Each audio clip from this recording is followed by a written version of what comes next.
നാട്ടിന്റെ മുഖ്യമന്ത്രി സഖാവ് പിണറായി മുസ്ലിം ലീഗിന്റെ സംസ്ഥാന അധ്യക്ഷനെ കുറിച്ച് പറഞ്ഞത് പെട്ടെന്നൊരു ദേഷ്യം കൊണ്ട് പറഞ്ഞതല്ല. മുസ്ലിം ലീഗ് എന്ന രാഷ്ട്രീയ പാർട്ടിയിലേക്ക് പോലും അതിന്റെ സംസ്ഥാന പ്രസിഡന്റിന്റെ തലച്ചോറിലേക്ക് പോലും മൗദൂദിസം കുത്തി നിറക്കപ്പെടുന്നുണ്ട്.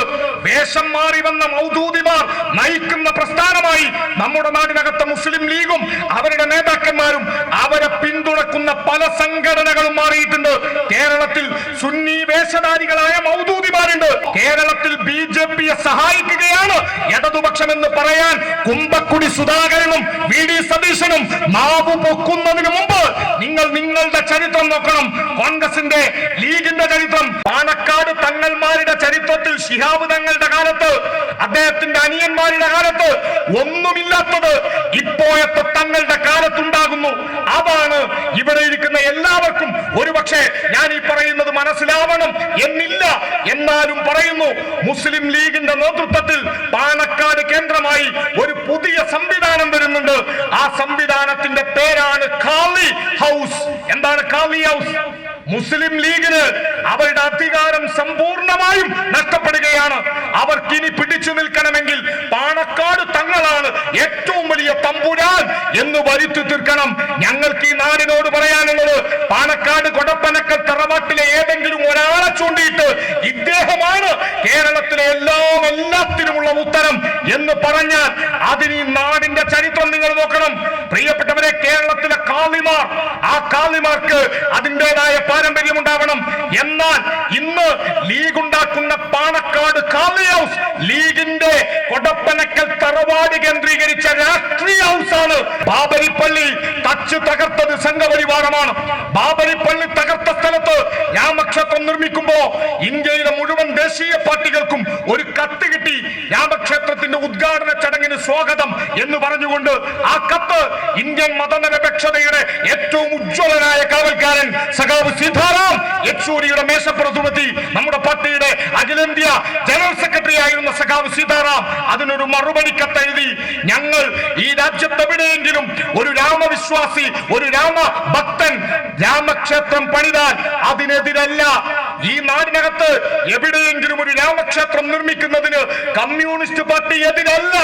എന്നാൽ ഇന്ത്യയിലെ ന്യൂനപക്ഷ സമുദായം കാലങ്ങളായി ആരാധന നടത്തിയ രാജ്യത്തെ ഒരു ചരിത്ര സൗധമായ ബാബരി തച്ചു തകർത്ത് അവിടെ രാമക്ഷേത്രം നിർമ്മിക്കുമ്പോ ഞങ്ങൾ അതിനെതിരാണ്. അത് ഇന്ത്യൻ മതനിരപേക്ഷതയെ തകർക്കലാണ് എന്ന് പറയാൻ കമ്മ്യൂണിസ്റ്റുകാർ മടി കാണിച്ചില്ല. എന്നാൽ അതേസമയം നമ്മുടെ നാട്ടിലെ മുസ്ലിം ലീഗ്, ഇവിടെ ലീഗ് പറയുന്നു ഞങ്ങളാണ് സമുദായ പ്രേമികൾ, ഞങ്ങളാണ് സമുദായത്തെ സംരക്ഷിക്കുന്നവർ. എന്നെ കേൾക്കുന്ന ഏതെങ്കിലും ഒരു ലീഗുകാരൻ സുഹൃത്ത് ഇവിടെ എവിടെയെങ്കിലും ഉണ്ടെങ്കിൽ നെഞ്ചത്ത് കൈവച്ച് സ്നേഹത്തോടെ, വെല്ലുവിളിയല്ല പ്രിയ ലീഗ് കൂട്ടുകാരാ, സ്നേഹത്തോടെ ചോദിക്കട്ടെ, നിങ്ങൾ ജന്മഭൂമി വായിക്കൂ. RSSന്റെ BJP-യുടെ കേരളത്തിലെ മുഖപത്രമാണ് ജന്മഭൂമി. ആ ജന്മഭൂമി പത്രം നമ്മുടെ പാർട്ടിയുടെ ലോക്കൽ സെക്രട്ടറി, ബ്രാഞ്ച് സെക്രട്ടറി മുതൽ അഖിലേന്ത്യാ സെക്രട്ടറി വരെയുള്ള ഏതെങ്കിലും ഒരു നേതാവിന്റെ, ജീവിച്ചിരിക്കുന്നവരോ മരിച്ചവരോ ആയ ഏതെങ്കിലും ഒരു കമ്മ്യൂണിസ്റ്റ് പാർട്ടി നേതാവിന്റെ പേര് പറഞ്ഞുകൊണ്ട് അടിപൊളിയാണ്, അഭിനന്ദനം, ഉഷാറാണ്, പ്രശംസിക്കുന്നു, ഒരു വാക്ക് ഞാൻ പറയുന്നത് ക്ലിയർ ആകുമെന്ന് വിചാരിക്കുന്നു. വെറുതെ പ്രസംഗം മാത്രം കേട്ടാ പോരാ. ജന്മഭൂമി പത്രത്തിന്റെ എഡിറ്റോറിയൽ പേജിൽ ഏതെങ്കിലും ഒരു CPM നേതാവിനെ, നമ്മളൊക്കെ പോട്ടെ, നമ്മളെ ലോക്കൽ സെക്രട്ടറി, അഖിലേന്ത്യാ സെക്രട്ടറി, ബ്രാഞ്ച് സെക്രട്ടറിമാർ, നിങ്ങളിൽ പാർട്ടി മെമ്പറായ നമ്മളെ ആരുടെയെങ്കിലും പേര് ആ പേരെടുത്ത് എഴുതിയിട്ട് ഈ ആള് പ്രശംസനാർഹമായ നിലപാടാണ് സ്വീകരിച്ചത് എന്നൊരു വരി ജന്മഭൂമി ഉണ്ടായത് മുതൽ ഇന്നത്തെ ജന്മഭൂമി വരെയുള്ള ഏതെങ്കിലും ഒരു പത്രത്തിൽ പ്രിയപ്പെട്ട ലീഗുകാരാ നിങ്ങൾക്ക് കാണിച്ചു തരാൻ കഴിയുമോ? എന്നാ ഞങ്ങൾ കാണിക്കാം. ഇന്ന് വേണമെങ്കിൽ ഇപ്പൊ കാണിക്കാം. എന്റെ ഫോണിലുണ്ട്. 2024 ബാബരിപ്പള്ളി പൊളിച്ച സ്ഥലത്ത് രാമക്ഷേത്രം നിർമ്മിക്കപ്പെടുമ്പോ പിറ്റേ ദിവസത്തെ ജന്മഭൂമി പത്രം ഒരു എഡിറ്റോറിയൽ എഴുതി. 2 ദിവസം കഴിഞ്ഞിട്ടുള്ള എഡിറ്റോറിയൽ. ആ എഡിറ്റോറിയലിൽ ഒരു പാർട്ടിയുടെ പേരെടുത്ത് പ്രശംസിച്ചു, ഒരു പാർട്ടിയുടെ നേതാവിന്റെ പേര് പറഞ്ഞ് അഭിനന്ദിച്ചു. ആ പാർട്ടിയുടെ നേതാവിന്റെ പേര് പാണക്കാട് കൊടപ്പനക്കൽ തറവാട്ടിലെ ഇപ്പോഴത്തെ തങ്ങളുടെ പേരാ. ആ പാർട്ടിയുടെ പേര് ഇന്ത്യൻ യൂണിയൻ മുസ്ലിം ലീഗ് എന്ന. ബാബരിപ്പള്ളി പൊളിച്ച സ്ഥലത്ത് രാമക്ഷേത്രം നിർമ്മിക്കപ്പെടുമ്പോ ആ രാമക്ഷേത്രത്തെ ഇന്ത്യയിലെ ഭൂരിഭാഗം ഇടതുപക്ഷത്തിന്റെ ആവശ്യമെന്ന നിലയിൽ ഞങ്ങൾ സ്വാഗതം ചെയ്യുന്നു. ഞങ്ങൾ തർക്കിക്കാറില്ല എന്നൊക്കെ പറഞ്ഞ് ഞങ്ങൾ ഇതൊക്കെ മറക്കുകയാണ് എന്ന് പറഞ്ഞ ബാബരി പള്ളി പൊളിച്ചേണ്ടവർ കലാപുണ്ടാക്കണം എന്നല്ല നമ്മൾ പറയുന്നത്. പക്ഷേ സംഘപരിവാരത്തെ നമ്മൾ അങ്ങനെ മറക്കാൻ കഴിയില്ല. കാരണം ഇതൊരു പള്ളിയല്ല, ഒരമ്പലമല്ല, ഒരാരാധനാലയമല്ല. അവർ ഇനിയും ഇനിയും നോട്ടമിട്ട എത്രയോ സ്ഥലങ്ങളുണ്ട്. അവിടൊക്കെ അവര് പോകും. അതുകൊണ്ടാ കമ്മ്യൂണിസ്റ്റ് പാർട്ടി ഇതിനെ എതിർത്തത്. അപ്പോഴാ ലീഗ് BJP RSSനെ പ്രശംസിച്ചത്. അതുകൊണ്ടാ RSSന്റെ മുഖപത്രം BJPക്കാർ തങ്ങളെ പ്രശംസിച്ച് കുറിപ്പെഴുതിയത്. എന്നിട്ടിവരാണ് നമ്മുടെ നാട്ടിൽ വന്നിട്ട് പറയുന്നത്, സഖാക്കളെ നിങ്ങൾ പോരാ.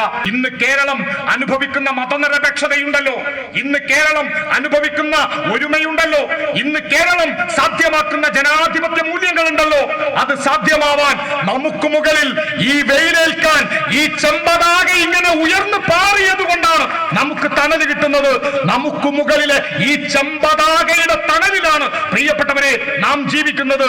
ഈ ചുകപ്പിന്റെ കരുത്ത് അവിടെ നിന്ന് മാഞ്ഞുപോയാൽ ചുട്ടുപൊള്ളുന്ന വെയിൽ എന്റെയും നിങ്ങളുടെയും തലയിൽ, നമ്മുടെ ഉച്ചിയിൽ നമുക്ക് നമ്മൾ തളർന്നു വീഴും പോലെ നമ്മുടെ തലയിലേക്ക് ഏൽക്കും. അത് സംഭവിക്കാതിരിക്കണമെങ്കിൽ, നമ്മൾ വെയിലേൽക്കാതെ തണലത്ത് നിൽക്കണമെങ്കിൽ, നമ്മൾ നാളെയും ഹിന്ദുവും മുസൽമാനും ക്രൈസ്തവനും മതമുള്ളവനും ഇല്ലാത്തവനും ഒരുമയോടെ ജീവിക്കുന്ന കേരളം, ഇന്ത്യ ബാക്കിയാവണമെങ്കിൽ, മതനിരപേക്ഷ ഇന്ത്യയെ കരുത്തോടെ സംരക്ഷിക്കാൻ ഈ കേരളത്തിലെ ഇടതുപക്ഷത്തിന് കരുത്താവണം.